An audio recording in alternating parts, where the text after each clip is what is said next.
Hey there, I'm Lee Ullman here with some big news from the National Young Farmers Coalition.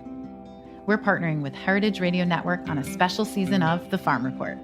It's all about what's happening with the Farm Bill and how it impacts farmers and eaters. I am growing diversified vegetables on land that's been in our family for 150 years.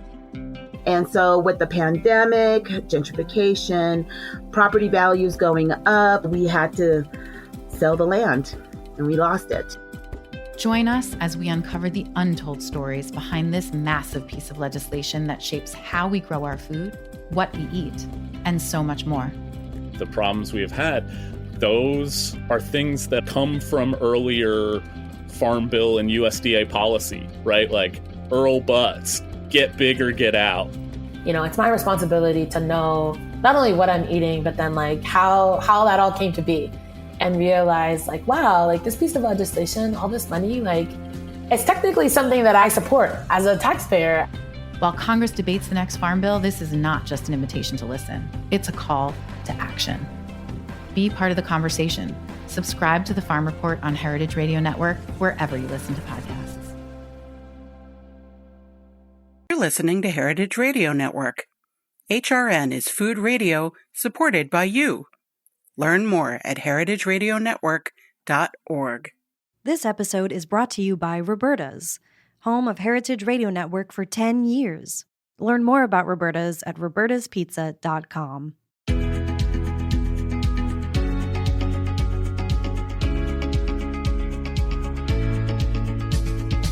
Welcome to Spill and Dish, a new podcast from the Specialty Food Association. Founded in 1952, SFA is the leading trade association and source of information about the $175 billion specialty food industry. We champion the food producers, retailers, and other buyers who make up the specialty food world. If you want to know more about membership, visit specialtyfood.com. In each episode, we want to share the stories behind the products made and sold by our members who are helping shape the future of food. You can listen and discover the inspiration, recipe, craft, culture, ingredients, and production methods that help answer the question, what makes specialty food special? I'm today's host, Megan Rooney, Program Development Manager at SFA.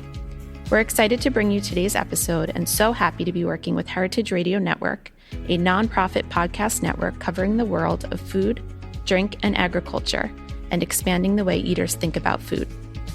Today's guest is David Schmunk, founder and managing director of African Dream Foods, a purpose-driven, fair trade company that crafts socially conscious hot sauces and spices in order to deliver authentic flavor and promote wildlife conservation.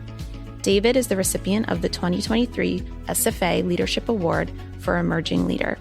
Congrats and welcome to Spill and Dish, David. Thank you for having me. Of course. So can you tell us what African Dream Foods produces?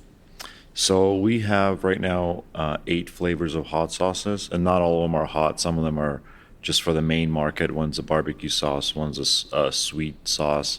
Then we have a couple fermented sauces that are kind of in the same flavor profile as like a Tabasco. We call them like our Habanasco and our Jalanasco. And then we have a couple peri-peri sauces. And we have a bird's eye chili sauce and an African ghost. And then we also have 3 seasonings. Actually 3 spicy salts and 1 seasoning. So 4 of them are like sea salt mixed with a pepper of its own. So it's our initial lineup. That's what we launched with. In the future, we are going to have other products that some of them we're working on now. But I think we wanted to test the hot sauce market because it's such a niche market and it's kind of a big community. Everyone's, I think, rooting for each other. And it's kind of like the more hot sauce companies there are, I feel like it kind of grows the whole industry of the hot sauce like enthusiasts. You know, it's kind of like a craft beer. You know, if you're into craft beer, you'll try a bunch of them. You're not just going to drink like one beer. And with hot sauce, I think it's the same. And we just want to kind of bring the flavors of Africa and show the world what Africa has to offer with these sauces and then hopefully with future products. Great. Yeah, that sounds like a really wide range of flavors for a launch. So yeah, well done. It'd be so much easier to have just like one hot sauce that you just kind of promote, but there's different heat tolerances out there and different like flavor preference. Some people love the vinegary hot sauces. Some people like the savory hot sauces, and you know, some people can only take like, and we have a scale on our label. Some people can literally take like a 3 out of 10, and that's all they can handle. And some people eat the ghost pepper that we have, and it's like, it's okay. So we kind of like, we want to stick in the range. We're not trying to like hurt people with like the hottest, and we don't want to make it like impossible for people to try. So we just want kind of everybody to try sauces, and I guess introduce more people to like, you know, the condiments, you know, putting different condiments instead of like ketchup and, you know, like different sauces based on what you're eating and stuff. So I think we had to go with a big range, and like we want to do more sauces as well, but I feel like it'd be nice to have some other products that kind of complement the sauces as well. Yeah, totally. Can you tell me a little bit about your background and how the idea for this company came about? Well, I was doing a completely different business back in like 2017. I was in the parts and motorcycle business, and I was just going to China for meeting, you know, for business for my other for the motorcycle stuff, and you know, I'd go to these trade shows, and there was like a Shanghai Food and Wine Expo there in Shanghai, kind of toward the end of my trip every time. And so I just started going to that, and like literally just discovering how massive the food industry is, and it got me really excited, and you know, just, you know, go around looking at what other people are doing and getting ideas rolling. And the background is like just like small time like online e-commerce entrepreneur. We're selling, you know, for a very niche market. Motorcycle industry is like so niche, like 1% of people like have motorcycles, whereas the food industry is so massive, and it's literally unlimited. So I kind of wanted to just get into the food business and the hot sauce. You know, just I'm a natural fan of hot sauces, and like I was kind of looking at the industry, and I just felt Africa was very underrepresented, and have some family in Africa, and one of our founders, Arthur, is living in South Africa right now. So wanted to bring something from like Africa and represent like the African market. You know, we don't have enough products here from Africa, I think, and it's so poor there, and there's so many like different like struggles and stuff, and I feel like there's interesting foods and concepts and flavors and stuff that Africa has to offer, and that's not represented here on the shelves in the mainstream. You know, you can get it in specialty shops, but like if you go to, you know, a big, you know, retail store that you usually go to, it's not going to be there. So we wanted to bring like a mainstream market product on the shelves, and I think that's my goal, is like to see more African products and different, you know, different things that you buy every day for your groceries. We don't want to just be like a niche hot sauce manufacturer. We want to introduce more African stuff to the U.S. market, and you know, by buying it, you'll support wildlife conservation. So that's the whole kind of brand idea. Whereas like, you know, there's so many charities and donations people like ask for, like, hey, donate to this, donate to this. But I think that like mixture of business and doing like something good too, and combining it is like more than like 1 + 1. You know, it's like, I think it like kind of builds off of each other, and some people really want to help, some people don't really care, but like they love the product. And I mean, eventually you want to create a product that just people love, and they'll naturally kind of support the mission that the company supports and stuff, whether they care about it or not. Yeah, so whether people find you via their love of hot sauce or their want to help do good, they can still find you. So yeah. That's great. So how many years have you been in the industry now? Well, I started kind of doing research for everything in like 2018, toward the late 2018, and so I went to Africa first time in 2017, and then I came back again 2018. And I just kind of like spent some time there. I went to different factories and kind of learned like the industry a bit. And we launched. Actually, we had a Kickstarter. We raised like 50-something thousand for the launch. And I want to give shout out to all my Kickstarter people, because like I feel like the people that like put up the money and buy a product that hasn't even launched yet.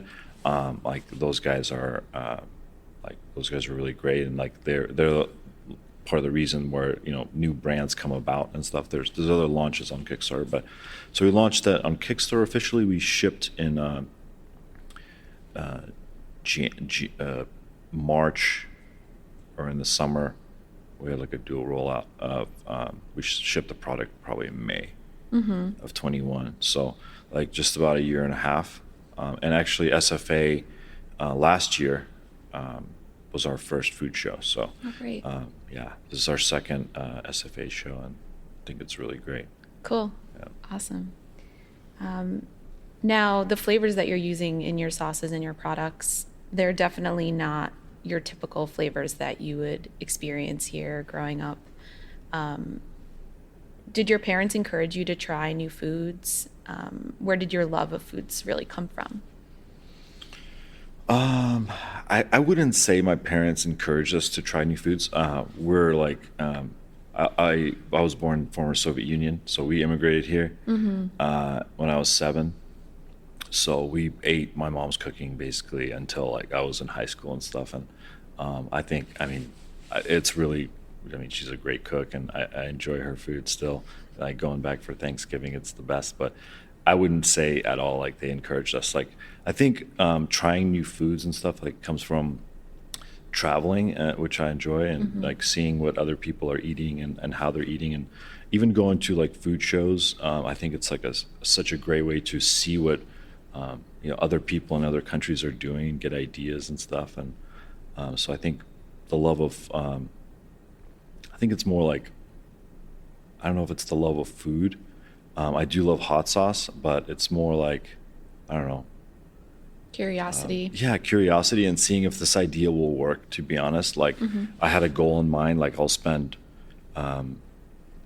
this amount of money and launch the business and see how it goes. Because we've me and my team, none of us are from the food industry. So we were kind of figuring it out as it goes, and like asking people and just putting 2 and 2 together, and like kind of just trying different stuff, and putting a food kind of brand together. And I think it's been really fun, and it's been challenging, especially like launching during COVID and like having like factories closed down and delays and the whole logistical process. So that delayed us for probably like 6 months. Yeah, I wanted to ask about some of the obstacles that you faced when bringing your brand to market. Can you speak a little more to that? So we made our own bottles, and that was kind of a challenge. Like most hot sauce companies, they'll just like buy their bottle from and that's why they all look the same. We wanted to like do something that when somebody looks at it on the shelf, it's gonna pop out at them. So we had to like redesign the concept of, I wanted a bottle that's a little bit bigger, has a little bit wider, and has a little bit more real estate, and to put like a portrait of an animal on it from Africa. So like when you look at our bottle of sauce, you'll immediately think of Africa. And that was kind of the idea, is we wanted people kind of remember Africa, and see a line or something and kind of just pick it up because it's interesting, it's different, and then kind of see about the company. And so the challenges were like, we made our own bottle, we made the mold, the logistics with that during COVID, factories being shut down, the delays, everything ending up costing more. Like the shipping, for example, a container went from like $3,000 to like $8,000. Like, so just the cost and stuff, and the cost overruns, I think, especially when you're delayed, like you obviously need more funds. And I think the logistical process was kind of a challenge, but it's kind of like, it's just part of it, like just solving these problems. And like when you're trying to start something is can be fun too. Yeah, like the problem like solving. Just figuring stuff out, like how to go from like making a label and making sure all your FDA stuff is in order and all that stuff. So just like figuring all that stuff out. And like I have a small team that we all work together on it, and they're all remote. We have Katya, who's she's in Russia and kind of traveling, and then Kimberly is our sales lead. Katya's our project manager. Kimberly is our sales lead. She's out of New Zealand. She used to live in South Africa. And then we have Natasha, who's in South Africa. And then we have our designer, who's in the Philippines, who kind of designs the labels and stuff, and some IT support and stuff like in Germany. So and we all like meet whenever we need to on like Google Meets, and just kind of, try to be virtual and kind of outsource as much as you can for kind of non-needed stuff, and just focus on building the brand and getting the distribution. So That's so cool. It's like a global effort. yeah. Is there anything that you would do differently if you could start over with this whole process? That's a tough question, because I feel like I don't know if I would how I could simplify it, I don't know. I think it's good being on the ground and stuff. And like I was last in South Africa before we launched the product, so I had to kind of coordinate the launch. Not even being at the factory a lot of times. So it's tough. What would I do different? I would use different, if I can go back and know what I know now, we would use different caps for our bottles, honestly, the logistical stuff, because we had to go through so many reiterations of caps. They're different. They wanted to have a colorful cap that kind of pops on. So we're kind of focusing on the product, and then just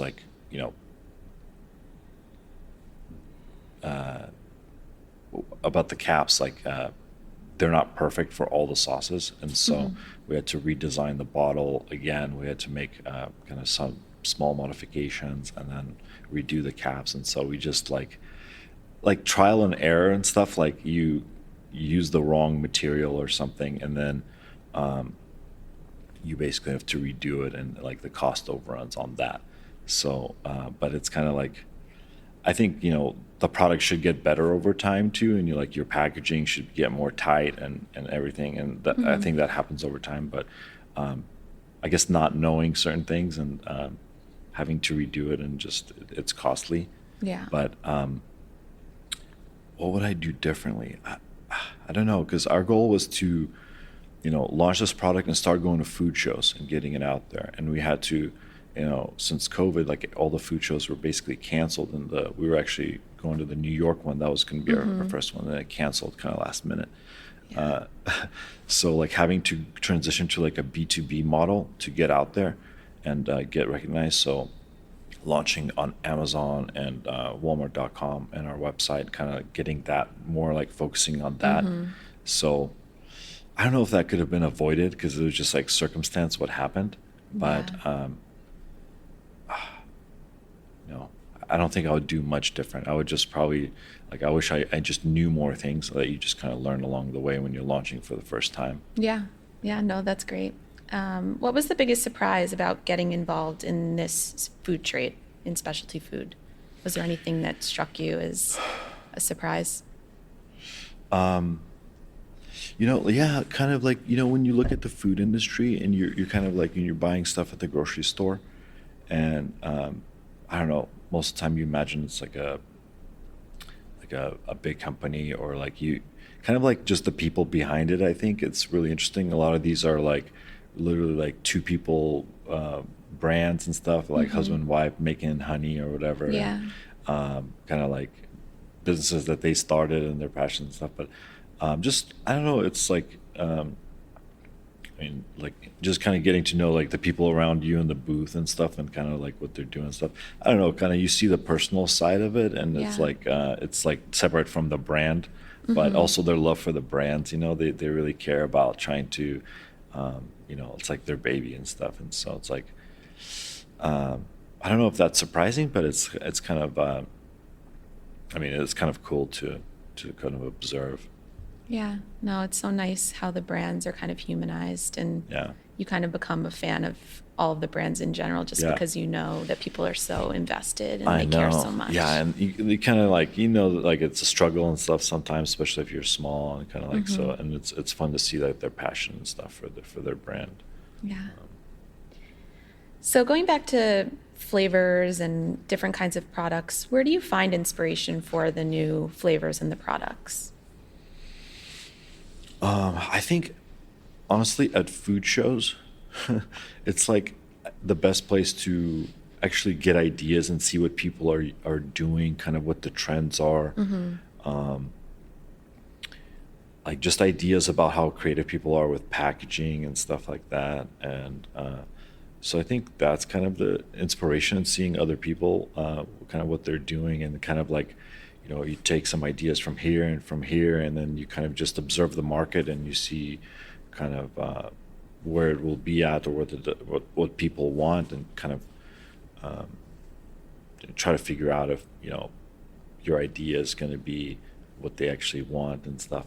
And so I think the inspiration is just like the process, honestly, to see kind of how it's done, and like figuring out the industry and stuff. Like I would like to be in this industry for a while, and bring other products to market and stuff. And so it's the kind of like the big leagues, I think, of like doing business, I think. And it's fun. Like I think it'd be fun to actually see your product that you created and that people made, and like so far away, being consumed by people going to like their Kroger's or whatever. Well, I think with the Emerging Leader Award that you won the other night, you're definitely going to be in the industry for a while if you want to be. Yeah, cool. And then my final question before we do our last segment is, what do you want people to know about African Dream Foods that they may not already know? Well, like during the Leadership Award, I wish I plugged like our hashtag Send Hot Sauce. It's great. So Send Hot Sauce, and if you use that as a coupon code, you'll get 15% off. So maybe we'll use that as the title of this episode. That'd be great. Yeah. Like our whole idea was to kind of get people to like support an industry, and also introduce other people to these flavors, because like we're not in big box stores. We're actually in Sprouts. Shout out to Sprouts.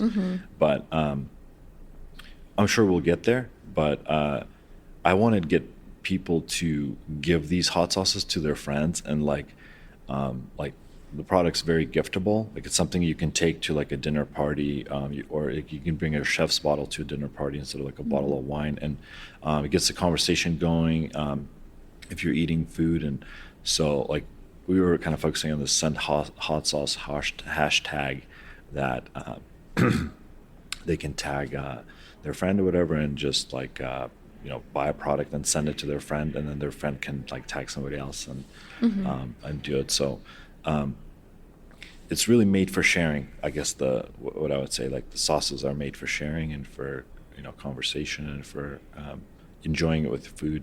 Yeah, great. So we're almost out of time, but before you go, we'd like you to participate in our final segment, Take 5 questions for our guest. First, we're going to pause for a break.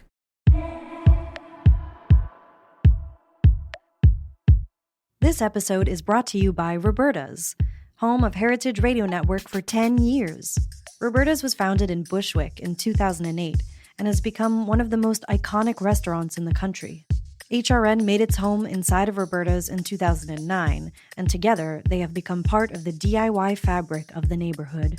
Roberta's, the pizza restaurant, is open for lunch and dinner 7 days a week and serves much more than just the famous wood-fired pizzas. Their team dreams up new salads, pastas, and sandwiches on the regular. Roberta's Tiki Bar is alive and well in the back garden, serving up frozen drinks in the summer and hot toddies in the winter. Stop by the bakery and takeout spot next door for fresh breads, sticky buns, and pizzas to go. And of course, there's the 2 Michelin-starred Blanca tucked away in the garden for truly daring diners. But Roberta's also extends beyond Bushwick, with multiple locations in New York City and now in Los Angeles. You can also find their frozen pies in grocery stores around the country. The spirit of Roberta's, like Heritage Radio Network, is everywhere. Here's to many more years of pizza-powered radio. Learn more about Roberta's at robertaspizza.com. Welcome back. I'm Megan Rooney of SFA, speaking with David Schmunk of African Dream Foods. Let's jump into 5 questions for our final segment, Take 5. Question 1. What is your favorite thing about the specialty food industry? Food shows. Great. 2. What is the one thing that SFA has made easier for you as a specialty food business owner? I think SFA has been really great in they put us on their website. If you're an SFA member, you have, it's a very searchable thing. Once your product's in SFA, then, it comes up on search, like when people are trying to find it, I guess, like helping us get discovered. Yeah. Kind of can help legitimize a brand too. Yeah, exactly. 3. If you weren't running a business, what would you be doing? I feel like I always have to kind of run a business, or it's kind of like boring, I feel like, if I didn't have to run a business, I feel like even when I'm old, I'm probably still going to be trying to do something just because it's fun. But I'd probably be skiing or surfing. Nice. 4. What's one piece of advice you'd give a new food business?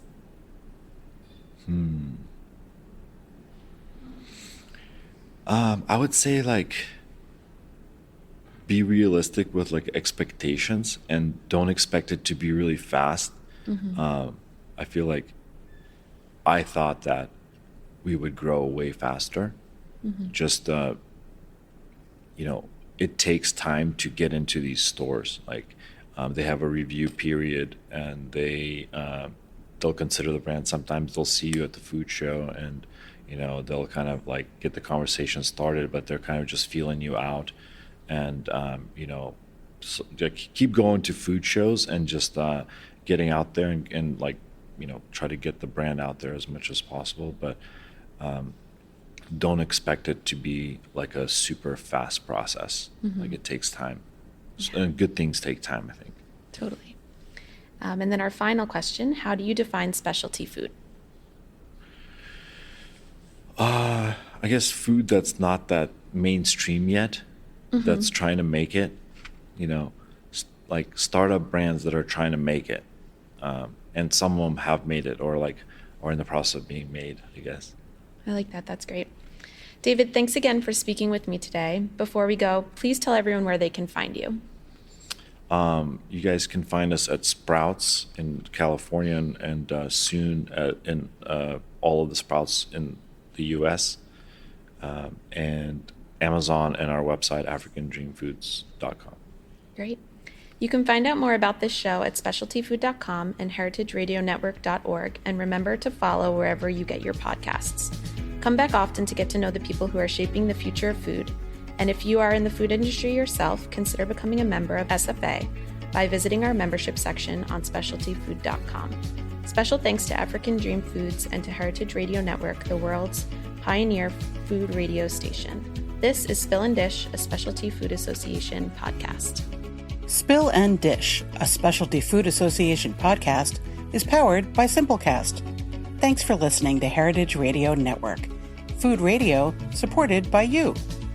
Keep in touch at heritageradionetwork.org/subscribe.